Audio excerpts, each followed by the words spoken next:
It's Delaware, Thursday, June 11th. Thanks for coming by today. You know, every now and again, usually on about a monthly basis, we like to just kind of keep you up to speed on what's happening in the jobs market.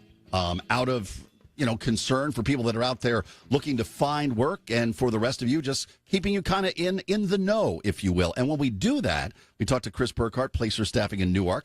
We're going to do that right now. Chris, hi. It's great to be on the show again. It's great to have you, no question about it. Let me ask you this. First of all, let's start with the May jobs report, and I want to start with that because of what that became. It blew expectations out of the water, 172,000 jobs. The prediction was 85,000. So I guess the question that probably follows that, Chris, is given all of the global uncertainty we're seeing right now, what is driving this resilient jobs economy? Well, Pete, we have a trend developing. Haven't been able to say that in a long time. So the last 3 months, there's been job creation of 188,000 jobs. That's the best stretch since early 24. Last year, organizations really hit the snooze button on hiring. It was a very difficult environment to figure out, to predict, to plan.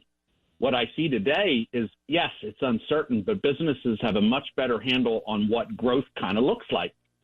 So the last 2 years, without healthcare and the supporting industries, we wouldn't have had the jobs picture we had.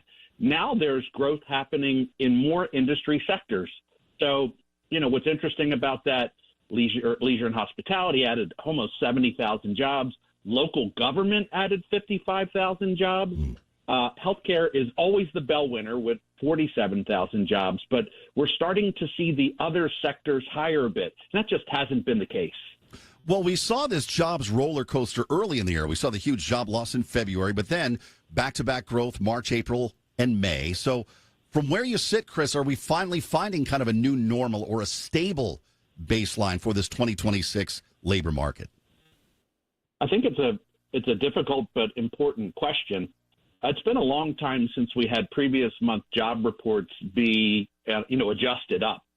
So not only was May a bell winner, but March and April were restated quite a bit. March was restated up about 50,000 jobs. April, very similar. So it's been a long time since we've had a building job market. And it's interesting. It could be viewed as kind of a seasonal thing or a situational thing. Yeah. There's a little thing called World Cup beginning today, and there's a lot of thought that businesses are reacting to that required a lot of situational-based hiring. But I have to tell you, I'm a pretty good representative of the local Delaware market, and we are seeing some building momentum. Businesses got as lean as they could for as long as they could do it. But we're now starting to see signs of life here in Delaware. Yeah. There's that saying, Chris, the numbers don't lie, but I would argue sometimes they deceive a bit. And I'll give you a case in point. Interesting numbers showing that nearly 500,000 more Americans are working part-time because they can't find full-time work. So does this rise in underemployment suggest maybe the economy is more fragile than these headline numbers might indicate? Man, it's an important question. The answer is your instincts are right. There are 4.5 million, just under 4.5 million people that are in part-time work. And there's been a surge of almost 500,000 who would prefer full-time. But here's what's interesting. Folks are getting the jobs that are available, and companies are hiring more. However, they are hiring more part-time workers. That's a little bit redundant, of course, but businesses are simply leveraging a modern workforce approach. Right. When you start to have confidence, you add labor, but if you can add part-time workers or temporaries or contractors, it's all part of the job market stabilizing and everybody building some confidence with things. And there's always been workforce and labor inefficiencies. Sometimes it's in skills. You got to get new skills. Other times it's in the work that needs to be done. Unfortunately, in this case, it's in how much work is available and that imbalance.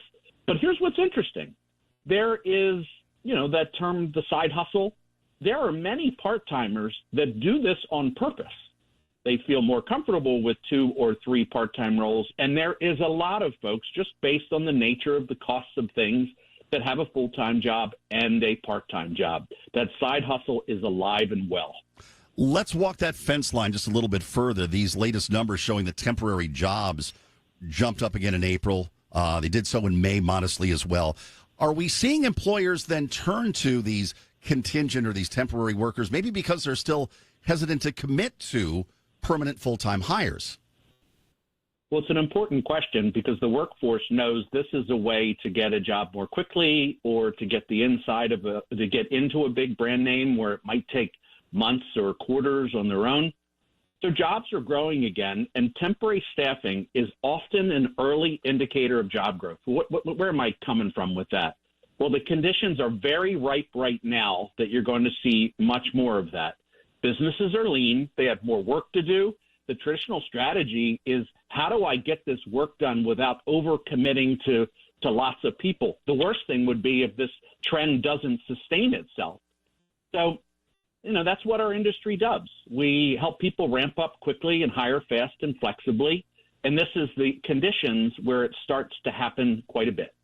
One thing we should point out with this jobs report, this most recent one, is if you broke this down into like a bar graph, Chris, you would see, say, 3 or 4 bars heading north and 3 or 4 bars heading south, meaning it's not uniform. You have healthcare, you have hospitality, local government. They're looking strong.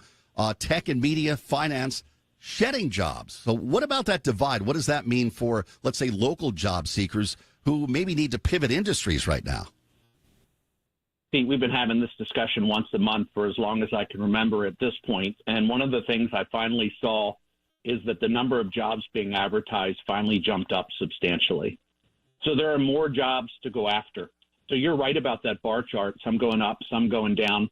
But this increase overall is very important. But we have a long way to go. It jumped up 600,000 jobs. It's still less than it was for many quarters and years that we talked. There are more roles that are being advertised. That's a good sign. But unemployment numbers are really low, and people are not quitting jobs right now. The quit rate is really low. But here's how I summarize this. Employee sentiment and confidence, gas prices, inflation, that notion of job hugging. You're not really feeling good about your job prospects. There's not a lot that were out there. So this sentiment does not match an improving jobs picture.